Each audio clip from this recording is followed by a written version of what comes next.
HVAC क्या होता है? What is HVAC? सर पहले तो हम लोग एचवीएसी का फुल फॉर्म जानेंगे। Heating ventilation and air conditioning system. उसमें हम लोग हीटिंग भी करते हैं, हीटिंग भी करते हैं और एयर कंडीशनिंग भी करते हैं। और इसमें टेम्परेचर ह्यूमिडिटी इसमें टेम्परेचर ह्यूमिडिटी को इंक्लूड इसमें temperature humidity air air air circulation को इंक्लूड करने के लिए करते हैं। ठीक है, इस तरह बताने का कि एचवीएसी क्या होता है कोई पूछे तो सबसे पहले बोला कि सर एचवीएसी का मतलब होता है heating ventilation and air conditioning system. ये वो सिस्टम है जहाँ पे हम लोग हीटिंग का यूज करते हैं, कूलिंग का यूज करते हैं और वेंटिलेशन का यूज करते हैं। इसमें ह्यूमिडिटी, टेम्परेचर और एयर सर्कुलेशन को इंक्लूड करने के लिए यूज किया जाता है, इसे बोलते हैं एचवीएसी सिस्टम। ओके, अब बेसिक कंपोनेंट्स जो है वो क्या होता है एचवीएसी सिस्टम में? Basic components basic components basic components जैसे हीटिंग, कूलिंग, हीटिंग कूलिंग और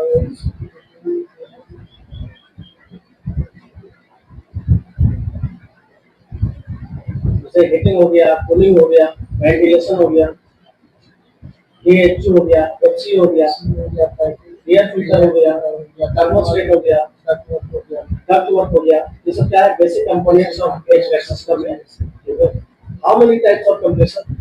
There are five types of compressor: rotary compressor, और screw compressor और centrifugal compressor और एक और reciprocating compressor। अगर हम लोग डोमेस्टिक में बात किया जाए कि डोमेस्टिक या रेजिडेंशियल में कौन सा कंप्रेसर यूज करते हैं? रोटरी। हाँ, रोटरी यूज करते हैं। अब बोला गया है कि हम लोग जो एचवीएसी सिस्टम में कितने टाइप्स का होता है HVAC system? HVAC system split AC हो गया, हमारा विंडो एसी हो गया और बीआरबी बीआरएफ हो गया, पैकेज हो गया और सेंट्रल एसी हो गया। इसका है सब एचवीएसी सिस्टम। ठीक है, अच्छा, अगर बात किया जाए कि एचवीएसी सिस्टम में अगर यूज कर रहे हैं तो अभी तो बताया था कितना जो कंप्रेसर यूज होता है, इंडस्ट्रियल में कौन सा यूज होता है? इंडस्ट्रियल में कौन सा यूज होता है कंप्रेसर? वही रोटरी हो गया। रोटरी छोड़कर 4 कंप्रेसर यूज होता है। अच्छा, इंडस्ट्रियल कमर्शियल और इंडस्ट्रियल में ये जो होता है रोटरी, और बाकी इसमें होगा सेंट्रीफ्यूगल भी हो सकता है आपका। सेंट्रीफ्यूगल में जो है इंडस्ट्रियल यूज होता है, स्क्रू जो टाइप हो गया इंडस्ट्रियल यूज होता है, कमर्शियल भी यूज होता है। ठीक है, और स्क्रू भी जो है कमर्शियल यूज होता है, जिससे क्या सिस्टम में या और भी सिस्टम में यूज होता है, एसीसी में यूज होता है। तो कहाँ यूज होता है आपका ये स्क्रू कंप्रेसर होता है। रोटरी क्या है? ओनली आपका डोमेस्टिक और रेजिडेंशियल के लिए यूज करते हैं और रेसिप्रोकेटिंग भी करते हैं, 0.3 से लेकर 0.5 से लेकर 3 तक का यूज करते हैं। ठीक है, ओके, तो एचवीएसी सिस्टम में और भी बहुत अच्छी चीज है जो आप लोग यूज करते हैं। जो टेम्परेचर होना चाहिए उसका कितना होना चाहिए टेम्परेचर एचवीएसी? हाँ, जिसमें में अगर नॉर्मल टेम्परेचर बात किया जाए तो कितना होना चाहिए?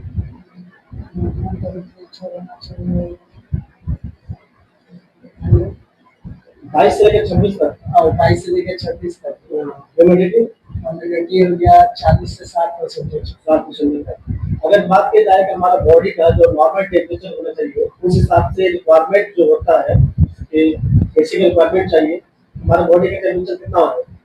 37 डिग्री सेल्सियस। हाँ, उस हिसाब से हमारा बॉडी के हिसाब से हमारा जो टेम्परेचर है हम लोग 22 से 26 तक सेट पॉइंट रखते हैं। ठीक है, वैसे अगर कोई भी इक्विपमेंट हो तो हम लोग कहते हैं 21-22 ऐसा रखते हैं। ठीक है, लेकिन हमारा बॉडी के हिसाब से जो कंफर्टेबल जोन हो उसको 22 से लेकर 26 तक रखते हैं। ठीक है, अच्छा, बात की जाए कि main components of refrigeration cycle. Refrigeration cycle में कौन कौन से कंपोनेंट्स होता है? हो गया कंप्रेसर, कंडेंसर, इवेपोरेटर, तो 4 होता है। जी, ठीक है, अब बात की जाए कि कंडेंसर का काम क्या है? कंडेंसर का काम है हीट को रिजेक्ट करना। हीट को रिजेक्ट करना। और एवापोरेटर को इवेपोरेटर को है लिक्विड में एवापोरेटर क्या करता है, हीट को रिजेक्ट करता है या हीट को एब्जॉर्ब करता है। हीट को एब्जॉर्ब करता है। तो जब ये कंडेंसर में हीट को रिजेक्ट कर रहा है तो वहाँ कौन सा फॉर्म चेंज हो रहा है, लिक्विड फॉर्म से हाँ कौन सा फॉर्म में, किस फॉर्म में पहले था, लिक्विड फॉर्म। पहले कौन सा फॉर्म में था, पहले जो था जब लिक्विड फॉर्म में चेंज हो रहा था पहले कौन सा फॉर्म में, जब कंप्रेसर से निकला तो कौन सा फॉर्म में, कंप्रेसर से जब निकला तो वो वेपर फॉर्म में था, वेपर फॉर्म। जब हीट को रिजेक्ट किया तो क्या हो गया, लिक्विड में चेंज हो गया।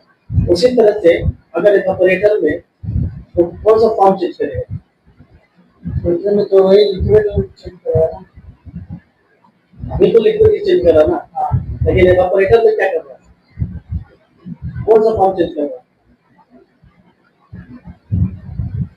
जब कंडेंसर वेपर से लिक्विड में कन्वर्ट किया तो इवेपोरेटर जो है लिक्विड से वेपर में कन्वर्ट करेगा।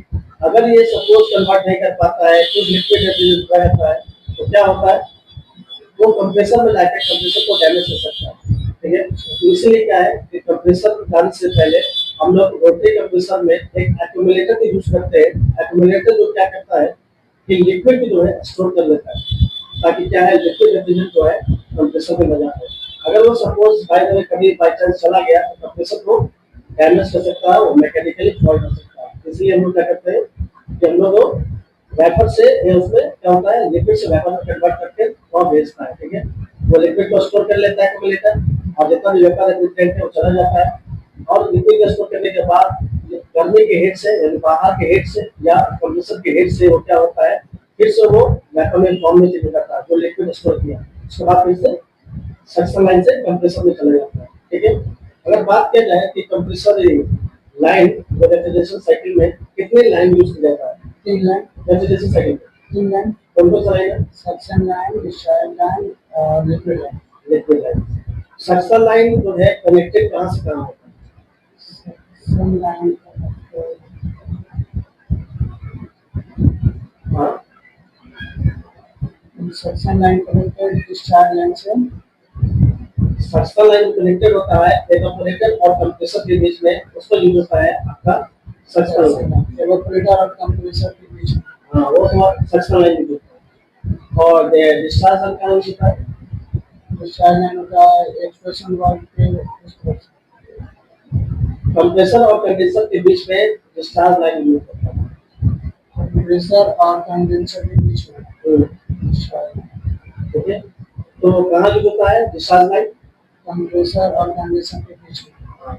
सक्शन लाइन, सक्शन लाइन हो गया कंडेंसर और कंप्रेसर के बीच में। एवापोरेटर इवेपोरेटर और कंडेंसर के कंप्रेसर के बीच में। बीच में।